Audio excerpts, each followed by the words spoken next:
Assalamualaikum warahmatullahi wabarakatuh. Waalaikumsalam warahmatullahi wabarakatuh. Ini kawan baik nih Swan Channel nih, bro. Ini pasti heboh luar biasa. Masa? Karena kok bisa-bisanya saya itu kenal artis gitu. Perasaan banyak Lah, kan pergaulan saya kan pergaulan kaum gerilyawan ya kan, bukan pergaulan dengan siapa, dengan artis ya. Waduh. Tapi saya juga sering nonton Sabian itu ya di TV ya kan, di YouTube gitu. Waduh, itu lagu-lagunya keren-keren. Alhamdulillah. Keren-keren. Alhamdulillah. Ya, tapi kita Cukup di keren atau sampai ke inspirasi nih? kita mau ikut-ikutan nyumbang jadi vokalis boleh nggak gitu? Aduh. Sabian. Saya pikirkan dah sekitar sehari 2 tahun lah. Kawan baik, saya bersama Bro Ayus Sabian yang akhir-akhir ini viral di cari keberadaannya.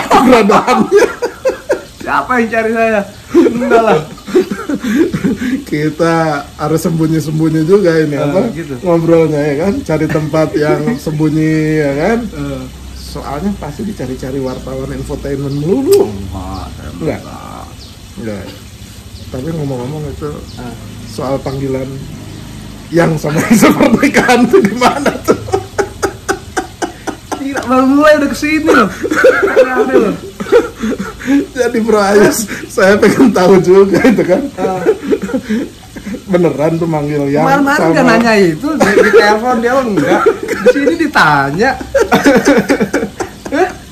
Ya, saya penasaran juga kok. Kan liatin insert. Dan terus apa itu? Infotainment itu. Waduh. Terus saya googling. Oh iya. Bro Ayus lagi dicari panggilan sayang apa yang sama isu rencana pernikahan. Coba dijawab dulu. Bener nggak itu? Kayaknya nggak harus dijawab begini mah. Nggak harus jawab ya? Enggak lah. Nggak usah. Iya. skip tes. Aduh, Aduh. Jadi nggak mau jawab ya? Nggak ya? Enggak. Jadi Kecewa kan nih? netizen yang kecewa, yang kepo-kepo, disangkanya mau jawab ya kan? Tapi ya oke lah, saya hormati lah. Siap. Ya kan? Siap. Bang Ayus, Bro Ayus, dia nggak mau dipanggil Bang soalnya nih. Iyalah. Lebih mudah loh. Selama ini kemana aja? Kok kayaknya agak masuk gua gitu, bertapa gitu. Terus sekarang ngapain aja sih? Masih sama kegiatannya. Apa Digital, Terus? YouTube, sosmed, manggung. Iya. Jadi Ya mungkin nggak karena sekarang memang sebetulnya itu memang lagi ramai itu yang lagi ramai itu memang musik-musik kayak musik Jawa dangdut itu. ya kan? Kan? Kayak After Sign itu ya. Ya. Terus Dedi Caknan gitu ya. Rencana Nabi Asmara itu top sekarang lagi bagus. Oh, jadi konser-konser yang banyak itu dangdutan Jawa. Di digital ya, saya bicaranya di digital. Oh, di digital. Ya, entah mungkin mereka di sananya pun di off airnya pun pasti ngefek lah. Efek Pasti juga. ngefek. Begitu. Jadi sibuk rutin aja lah gitu ya. Sibuk rutin aja digital itu. Kita kan ada dua YouTube ya, satunya Sabian, satunya Nisa. Yang Nisa, Yang maksudnya Nisa, 2 akun. Iya, 2 akun. Satunya Sabian yang official tuh yang kalau nggak salah 5,7 ya itu. Subscribernya. Ya, yang sini sana emang baru bangun dia hampir 500 ribuan. Itu satu akun aja kita upload sebulan 4. Berarti ada 8 konten. Itu sebulan. khusus lagu ya? Khusus lagu. Oh, nggak ada lain. Nggak ada kayak orang-orang tuh kemudian merambah ke macam-macam itu. Sejauh ini belum sih. Belum ya? Sebelum ini dan sejauh ini kalau dulu gini Bang, dulu ya waktu kita konser kemana-mana banyak banget orang yang berpesan, yang berterima kasih, yang berpesan maksudnya berterima kasih tuh makasih udah hadir gitu, makasih Sabin sudah hadir di Indonesia seperti ini gitu, di belantikan musik. Nah. Dan banyak juga orang yang tetap istiqomah ya. Saya waktu itu belum paham makna dari itu, makna dari tetap istiqomah ya bang, istiqomah ya Sabian, istiqomah konsisten. Ya oke ya konsisten ya oke. Tapi saya bilang kenapa kok saya disuruh konsisten gitu, kenapa padahal memang ya kita begini gitu dan akan begini seiring berjalan beberapa tahun sampai akhirnya gini, yang namanya semua band apapun itu kesuksesan dia kan akan mengalami agak turun pasti kan, downturn lah ya semua ya, dia naik itu udah pasti sunatullahnya, dia pasti turun, gak mungkin dia diem aja di atas. Ya udah pasti turun. Nah untuk naik lagi di tahap yang kedua, nah di situ baru saya paham, oh ini maksudnya. Karena kita tuh sempat gini, oke sekarang kita mau ngapain nih, apakah tetap di sholawat, apa kita mau coba ke pop, apa kita mau coba kemana-mana. Di situ saya baru paham, jadi berada di persimpangan. Iya. Sampai akhirnya ya udah, akhirnya oh ini maksudnya istiqomah, ini maksudnya apa tadi, konsisten. Dan banyak juga tokoh-tokoh agama beberapa lah yang udah terusin di selawat dan jangan pernah berhenti. Siapa lagi kalau bukan Sabian gitu. Gitu. Jadi anak-anak saya nyetel apa gitu. Jadi genre yang dipilih memang akhirnya sampai pada kesimpulan oke, genrenya genre lagu-lagu religius ya, ya kan? Terus kembali ke soal tadi kesibukan yang digitalisasi yang dimaksudkan itu, YouTube, Instagram, TikTok itu aja. Oke. Kalau manggung itu sibuk gak akhir-akhir ini? Lumayan sih, kemarin baru pulang dari Halmahera, terus pulang kemarin juga kalau nggak salah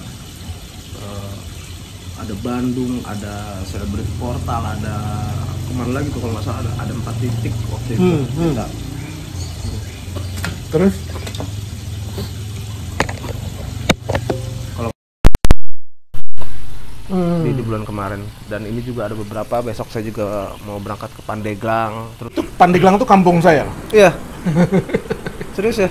Iya dong. Saya lahir dan besar di sana sampai SMP. Nah, terus kemana lagi? Yang apa? Yang manggungnya itu? Kan Halmahera. Halmahera kemarin belum lama, alhamdulillah sukses dan ramai banget. Itu acara ternyata sampai jam 3:30 bang. 3:30 apa? Pagi. Iya. Emang mulainya jam berapa? Aduh mulainya saya nggak tahu jam berapa dah.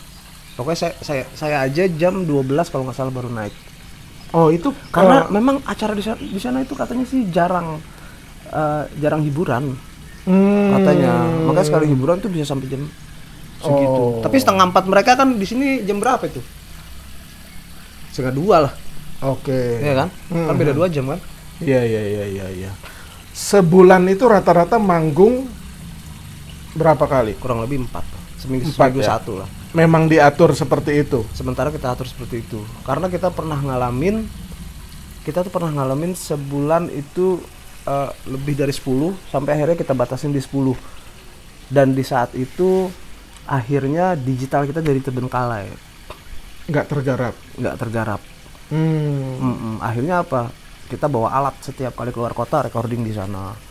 Bisa jadi syuting di sana. Gitu. Terus biasanya itu manggung tuh acara-acara apa? Pesta rakyat. Di alun-alun gitu kan. Kemarin juga kan bupati kan yang manggil kita bupati sana. Bupati Halmahera. Pak Usman apa? Iya. Dia itu pernah jadi dia tuh yang ngebangun Dahsyat tuh nggak salah, sama Opah itu. Acara Dahsyat. Iya. Yang dia merintis di Jakarta, sekarang akhirnya dia setelah sukses di situ sekarang lari ke politik. Hebat. Baik orang. Bro Ayuf minat politik? Sampai sekarang belum. Enggak. Jangan bilang enggak lah, belum. Belum ya. Siapa tahu sekarang artis banyak yang nyalek loh. Iya. Saya belum sampai sekarang enggak tahu motivasinya apa ya. dari artis kok bisa jadi ke politik gitu Pengabdian. untuk negara. Iyalah. Ada sih memang yang misalkan musisi dia ke politik dia untuk memperjuangkan hak-haknya musisi. Gitu, saya juga pernah dengar itu. Oke, itu masuk akal. Tapi sisanya saya nggak tahu motivasinya apa. Mungkin ya udah itu tadi pengabdian. Ya, pengabdian dan pelayanan masyarakat lah. Oke.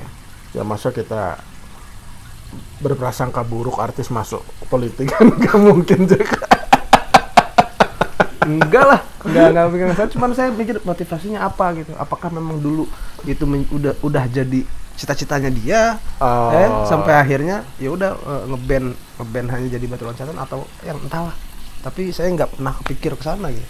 Jadi nggak punya kartu tanda anggota partai politik ya? Enggak lah. Walaupun sempat ikut dulu ngisi-ngisi acara politik kan.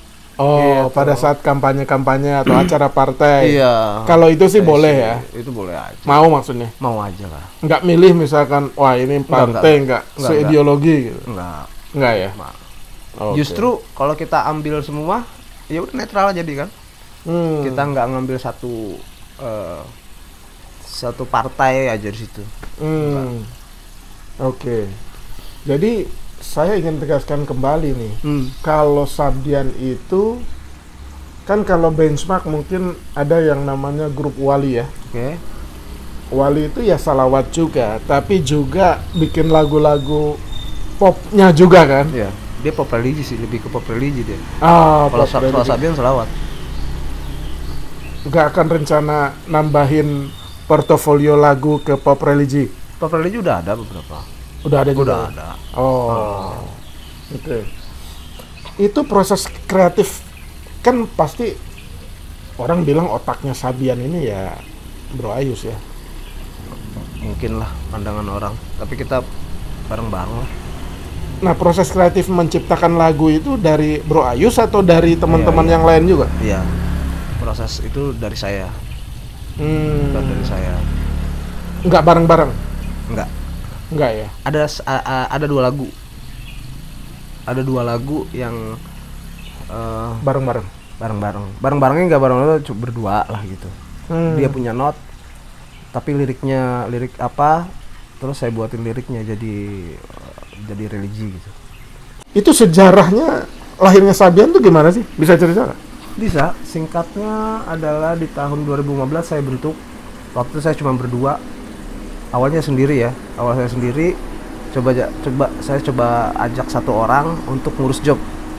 Itu bukan jadi player tapi. Oke. Ya. Udah kita bikin band wedding. Saya kumpulin orang. Beberapa teman-teman yang main musik di Gambus. Ya. Tapi belum dapat vokal waktu itu. Udah berjalan tanpa vokal. Vokalnya itu masih yang siapa? Coba ini yuk. Oke. Nah, coba ini yuk. Ini bagus nih. Oke. Ini bagus nih. Oke. Sampai ketemu Nisa yang cocok di tahun 2016 atau 17 gitu. Gitu. Menemukan Nisa itu gimana kenalannya? Itu kan waktu itu di acara, jadi saya, Nisa, Kamal, itu kita masing-masing diajak sama orang untuk ngisi acara wedding. Oke. Ngisi kita di situ, ketemulah saya sama Nisa. Oh ini oke nih vokal nih. Bagus. Ternyata dia bukan cuma bisa lagu Arab nih. Saya tes dia nyanyi, ada request lagu Indonesia, bawain coba. Gitu. Dibawain. Ada lagu yang dibawain. Karena kan untuk jadi band wedding itu kan harus beberapa genre dia kuasain kan. Iya. Gitu. Ketemulah Nisa, terus berjalan. Akhirnya saya sama Nisa tuh berdua bikin video klip. Lagu apa pertama itu? Kan waktu itu sempat di sosial media kita rame. Karena Nisa kan gini, dangdut kita upload di IG, pop kita upload, semua kita upload, selalu kita upload. Lagu cover. Ternyata orang bukan maksudnya waktu kita lagi main di acara wedding. Oh. Iya kan? Itu kan kita record, kita upload. Oh, oke. Terus ternyata lagu selawat yang paling orang suka. Kita terusin. Ya udah akhirnya saya bikin video klip berdua. Lagu apa itu? Waktu itu lagu karangan sendiri. Enggak, cover. Cover. Yang waktu itu lagi rame kita bawakan. Apa itu lagu? Habib Al-Kolbi, Rahman ya Rahman, gitu, Dina Salam. Oh, itu sudah resmi terbentuk Sabian, ketua ya? Ya udah resmi jadi Sabian. Udah. Oh, di 2016. Makanya orang kenalnya itu, ya memang waktu di video itu kan cuma berdua. Bisa, jadi saya main piano di belakang. Oke. Berdua kan? Gitu. Oke. Nama Sabian sendiri asalnya dari mana? Dari itu? anak dong. Oh, anak pertama. Anak dua-duanya. Nama anaknya Sabian, dua-duanya. Iya. Belakangnya aja yang beda. Artinya apa? Gak ada artinya, suka aja nama itu. Iya, dapat ilham lah pokoknya. Iya, namanya Sabian. Gitu. Enggak, kalau di Arab maksudnya nggak ada gitu. Bahasa Arab juga ada? Bukan, nggak ada. Bukan ya? Bukan. Tapi jadi legend loh. Alhamdulillah itu. ya. Sabian. Klik ya. Klik, iya. Itu. Nah, kemudian resmi bergabung seperti Kamal, terus ada dulu perempuan satu tuh apa itu? Dia bikin vokal. Oh, bikin vokal. Oh. Album yang meledak tuh tahun berapa? 2017, 18 gitu. Tahun itulah, 2017, 18 lah. Yang Maulana itu. Oh, Maulana. Ya. Oke.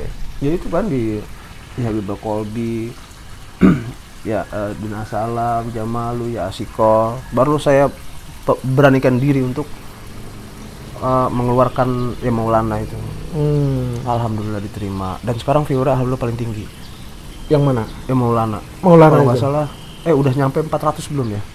400 juta. 400 juta? Iya. Yang dipakai di udah nyampe atau belum? Lupa. TikTok? Iya, yang banyak dikenal itu. Enggak, itu 400 juta itu penonton di YouTube atau YouTube? Betul. 400 juta? 400 atau hampir 400 saya lupa. Hampir 2 kali lipat penduduk Indonesia, artinya seluruh dunia itu. Seluruh dunia kayaknya ya. Karena banyak alhamdulillah tuh dari Pakistan, dari Korea gitu loh. Yang nonton ya? Yang nonton, yang masih komunikasian gitu. Alhamdulillah dari non muslim. Gitu. Iya.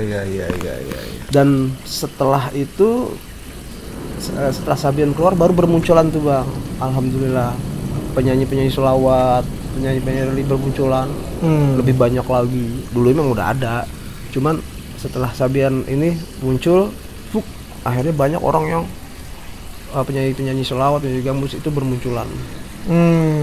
Berarti kan sukses, jadi inspirasi. Iya. Alhamdulillah. Iya.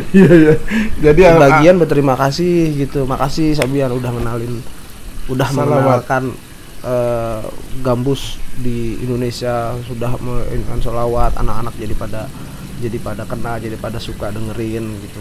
Kita kan waktu itu bersaing dengan K-pop itu bang. Oh, K-pop. Iya. Dengan K-pop itu luar biasa. Padahal genrenya beda ya. Iya.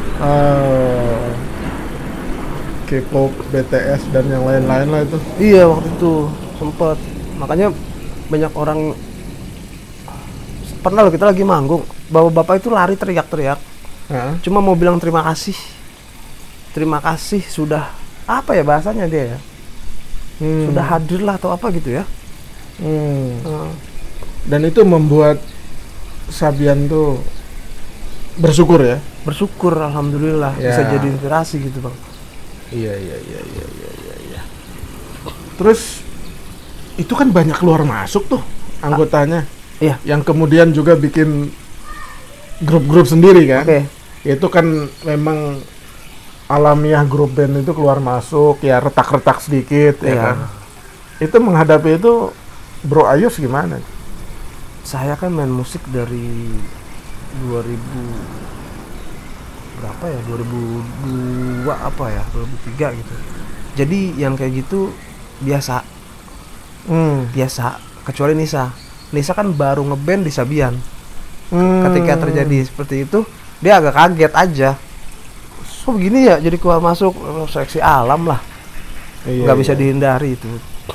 Itu penyebab itu biasanya apa? Karena peran, karena misalkan terlalu Bro Ayus dominan, atau karena pembagian rezeki atau apa tuh? Ya itu mah nanyanya ke sana harusnya.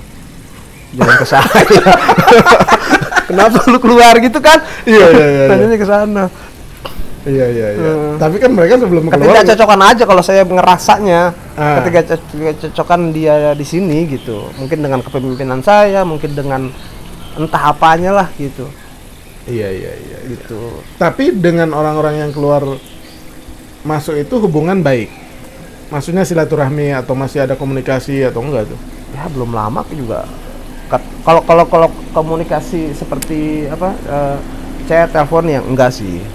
Ya tapi kalau ketemu ya udah saya kemana acara gitu. Oh, tapi enggak khusus nanya kabar atau apa? Udah lama sekali itu yang kayak gitu. Paling gue belum lama nih mimpiin lu nih gitu, nanya kabar kayak gitu sih. Oh, kayak gitu. Oke. Nah terus gini nih, kan di tengah puncak karir dan kepopuleran Sabian tiba-tiba angin puting beliung, ya kan datang ya kan. Nah, itu mensikapinya Bang Ayus gimana tuh? Saya nggak perlu jelasin angin puting beliungnya, ya kan, sama netizen yang kepo, ya kan. Tapi menghadapi situasi itu, refleksi Bro Ayus apa itu? Waktu awal-awal Sabian berdiri itu, saya kan suka diwawancara sama kayak gini. Ditanya, ceritain dong berdarahnya gimana kebangun Sabian gitu. Saya bilang, ini jujur ya, saya bilang, saya ngebangun Sabian sama teman-teman nih, kayaknya kok singkat, gampang gitu, lancar lah. Perjalanannya tuh lancar gitu. Kan ketemu ini, ditemukan ini, jalannya ketemu ini, lancar gitu. Entah kenapa. Oh, ternyata sekarang nih untuk ngebangun yang keduanya ini. Dan belum lama saya juga habis teleponan sama teman. Yes, harusnya untuk jalan yang kedua, untuk bangkit yang kedua itu harusnya sih lebih mudah karena polanya udah ada, medianya udah ada, udah punya semua gitu harusnya gitu. Tapi hari dikulik ya ada beberapa faktor lah yang dulu mungkin dilakukan, sekarang belum dilakukan. Kayak gitu. Terus untuk menghadapinya ya udah dihadapin sih, jalanin aja. Udah sunatullahnya yang di atas pasti turun, tinggal mau naik lagi atau enggak. Oke. Gitu. Maksudnya peristiwa rumah tangga yang menghantam Bro Ayus itu berpengaruh sehingga kreativitas jadi buntu, ya kan? Enggak lah, kalau kreativitas alhamdulillahnya sih enggak terlalu berpengaruh ya. Bahkan jadi beberapa lagu kan akhirnya gitu. Karena hantaman hantaman emosi gitu kan akhirnya jadi lagu. Lebih meresapi, lebih merasakan gitu. Malah dapat ilham baru bikin ilham, dan alhamdulillah sempet waktu itu buat lagu malah jadi trending 1. Alhamdulillah gitu. Oke. Tapi hubungan masih baik ya? Hubungan masih oke. Iyalah. Masih ya? Masih. Terus kan beliaunya itu yang dicintai Bro Ayus dulu. Itu kan diwawancara tuh, keliling tuh ya. Di podcast lah. Ya tentu dia menceritakan kisah di balik peristiwa itu kan. Nah, Bro Ayus melihatnya seperti apa? Menanggapi hal itu seperti apa? Kan apa mau klarifikasi juga di sini atau enggak, ya kan? Nah, itu gimana tuh?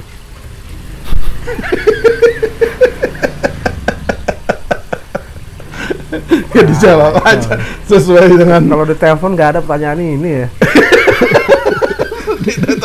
Mau tanya apa aja Bang? Saya bilang ya kreativitas. Tapi begitu ketemu ya, jadi jawab aja, diam singkat. Kayak poinnya sih gini aja sih Bang ya. Dia itu kan ibu dari anak-anak saya tuh Bang.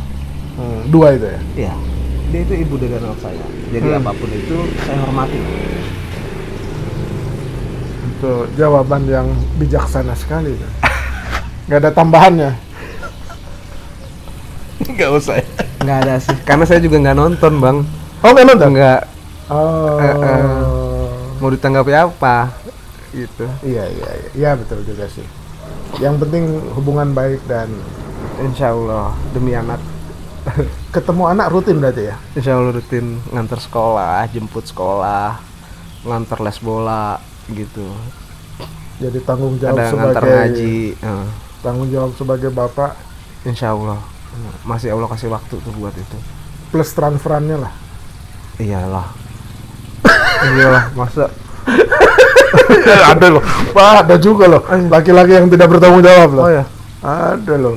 janganlah, mudah-mudahan saya dijaga. Jangan ya. Mudah-mudahan. Artinya tidak dipersulit lah ketemu sama anak-anak. Enggak ya. Hmm. Enggak.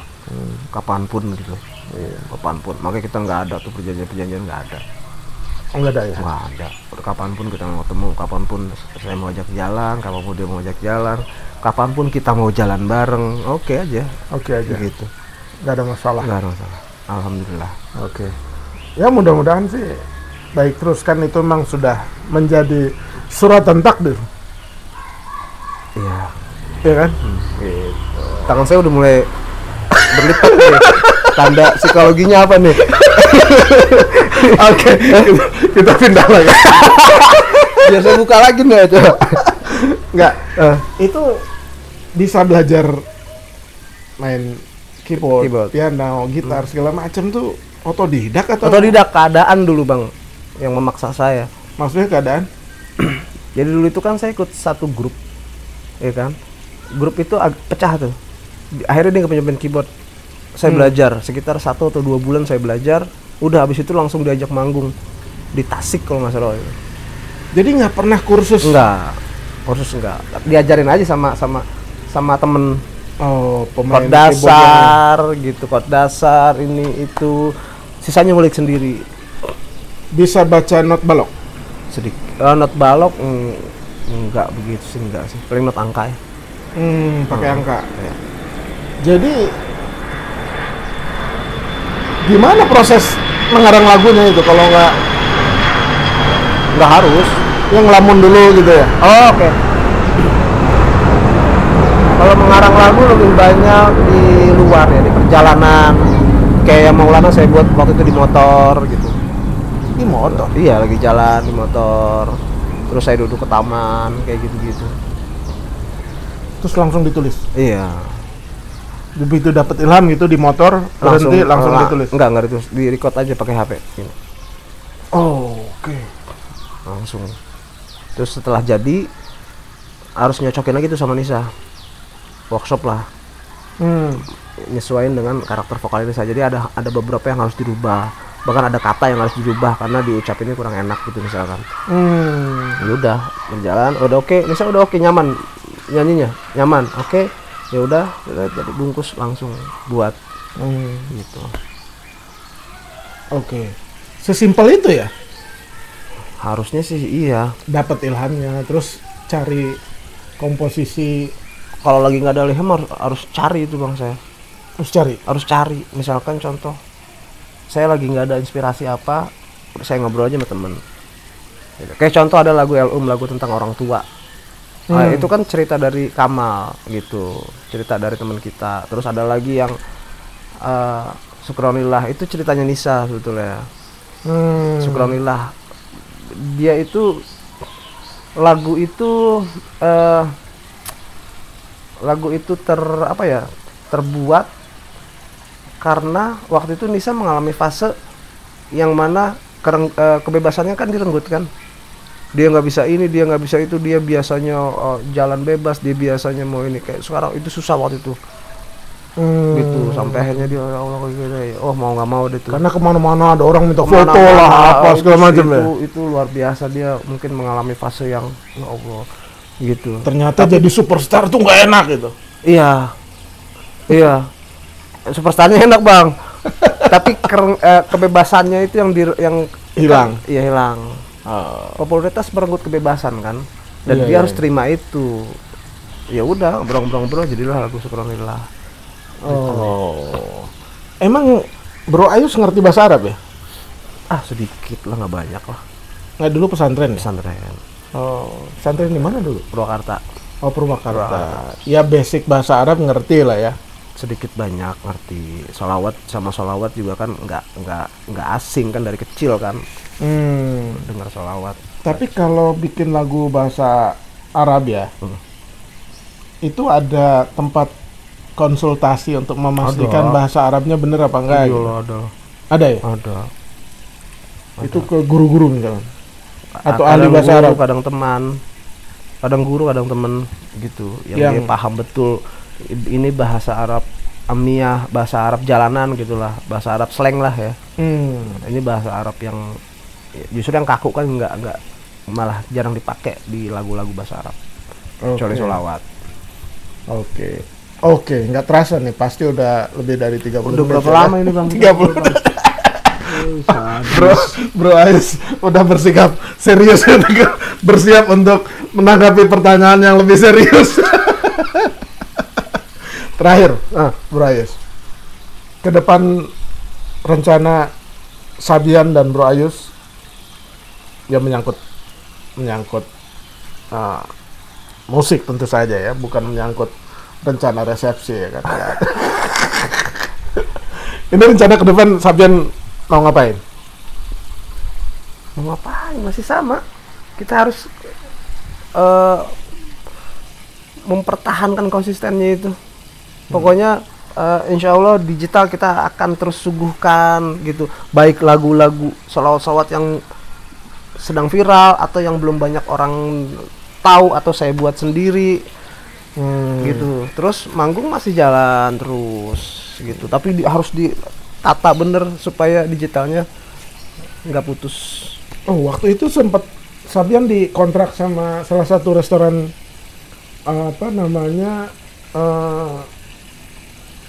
terkenal tuh. Masih ya?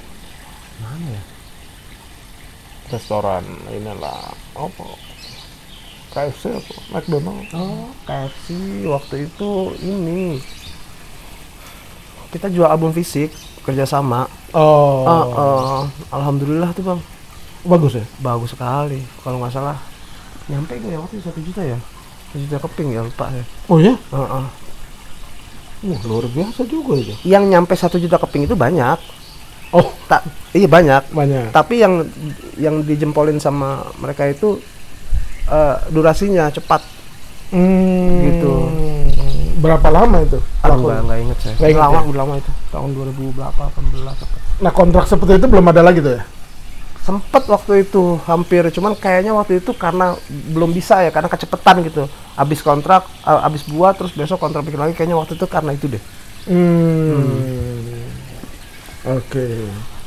Nah, itu album-album itu model sekarang tuh kan jarang kita lihat CD ya? Iya. Hah? Iya. Bener nggak? Betul. Walaupun Itu masih ada. Cara menjualnya? Oh enggak, kita sekarang justru lebih ke digital, udah ke DSP, ke platform-platform apa Spotify, Joox, ke sana. Walaupun sebetulnya waktu itu sempat Pasha Ungu sempat ngasih saran kalau bisa CD itu harus tetap ada gitu. Karena masih ada beberapa orang yang suka mengkoleksi itu. Oh, jadi tapi dibuat terbatas jumlahnya. Iya. Waktu itu sempat seperti itu. Berarti masih buat ini yang CD dalam bentuk fisik itu? Banyak yang nyaranin nanti aja 1 dekade. Oh. Bentar lagi lah. Bentar lagi lah. 2016 berarti 10 tahun 2026. 2000 ya 2025 lah kan 2000 kan waktu itu 2015 waktu itu. Wow. Terbentuknya. Udah presiden baru tuh. Nggak tahu dah. Saya enggak tahu. Ngomongin politik dia menghindarnya. Bro Ayus, siap. Terima kasih. Makasih sama-sama. Mudah-mudahan siap wawancaranya bisa memenuhi. Mudah-mudahan manfaat, Bang. Insya Allah. Amin. Kan nggak ada hal yang perlu dikhawatirkan. Siap. Ada itu tanya pertama dan Yang terakhir. Yang tengah. Demikian kawan baik bersama Bro Ayus. Terima kasih Bro Ayus sekali lagi atas waktunya. Oke. Terima kasih. Terima kasih udah. Kirain mau ditutup. Enggak udah. Saya lagi mikir nanya lagi. Kamu mau nanya lagi? Enggak. Sukses ya buat channelnya Bang Iswan Channel. Channel. Sukses terus. Mantap. Oke. Terima kasih. Assalamualaikum warahmatullahi wabarakatuh. Waalaikumsalam warahmatullahi wabarakatuh.